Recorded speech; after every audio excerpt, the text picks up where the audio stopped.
ખોપાળા ગામના જેઠા ભગત એક વખત વહેલી સવારે ઉઠીને ગઢપુર આવ્યા.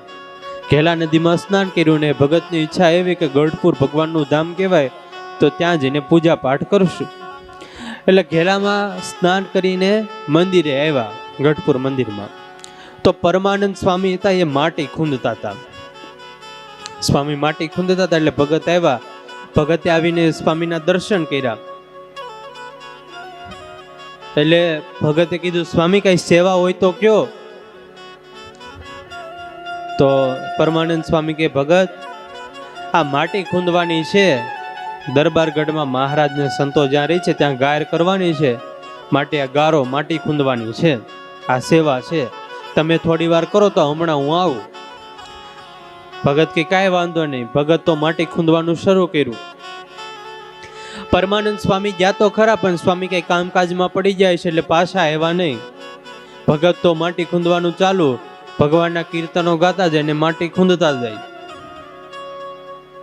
હવે એ ગારયુગ ખૂંદતા ખૂંદતા સવારની બપોર પડી ગઈ, પણ ભગત તો બસ સ્વામીએ કીધું એટલે માટી ખૂંદવાનું શરૂ. બપોર પડી, ભગતને હજી પૂજા પાઠે બાકી છે, કાંઈ પણ નાસ્તો પણ કર્યો નથી, જમવાનું પણ બાકી છે, પાણી પણ લીધું નથી મુખમાં. બપોર પડી એટલે સાક્ષાત શ્રીજી મહારાજ દર્શન દેવા માટે આવ્યા. મહારાજ આવીને કે, ભગત બસ કરો, બસ હવે ખૂબ જ ગાર્યું ખૂંદ્યું. ભગતે આમ આંખ ખોલીને જોયું ત્યાં તો ભગવાન ગારિયામાં ઊભા હતા.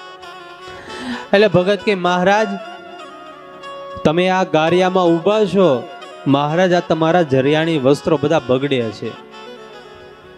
ત્યારે મહારાજ કે, ભગત તમ જેવા ભગત સંતોના વચને આવી રીતે ગારો ખૂંદતા હોય, આવી રીતે સેવા કરતા હોય તો અમારા આવા લાખો વસ્ત્રો એ અમે વારી ફેરીને નાખી દઈએ ને તો પણ ઓછા પડે.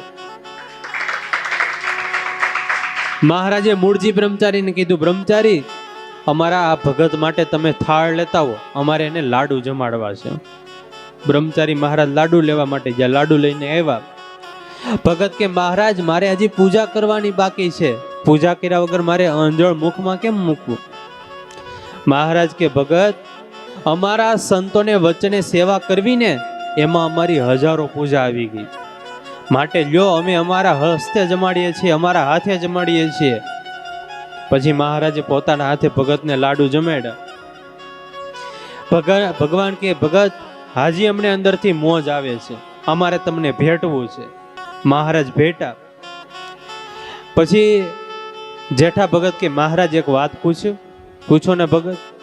આ અવળી નાનકડી એવી એક સેવા અને એમાં એટલો બધો રાજીપો આ નાની એવી સેવામાં. ત્યારે મહારાજે ખૂબ જ અદ્ભુત વાત કરી. મહારાજ કે, ભગત અમે સેવા નાની છે કે મોટી એ ક્યારેય જોતા નથી. સેવા કોના વચને અને કોના કેવા ભાવથી કરે છે એ અમે જોઈએ છીએ. અમારા સંતોના વચને આવી સેવા કરે એના ઉપર તો અમે ખૂબ જ રાજી થઈએ. અમારા સંતોના વચને ખાલી ડંકો વગાડે તોય બ્રહ્મરૂપ થઈ જાય અને આખા મંદિરનું ઢસડતો હોય, 10 વ્યક્તિનું કામ માત્ર પોતે એકલો કરતો હોય તો પણ એ બ્રહ્મરૂપ ન થાય. અમારા ભગવાન અમારા ધામથી એ છેટો રહી.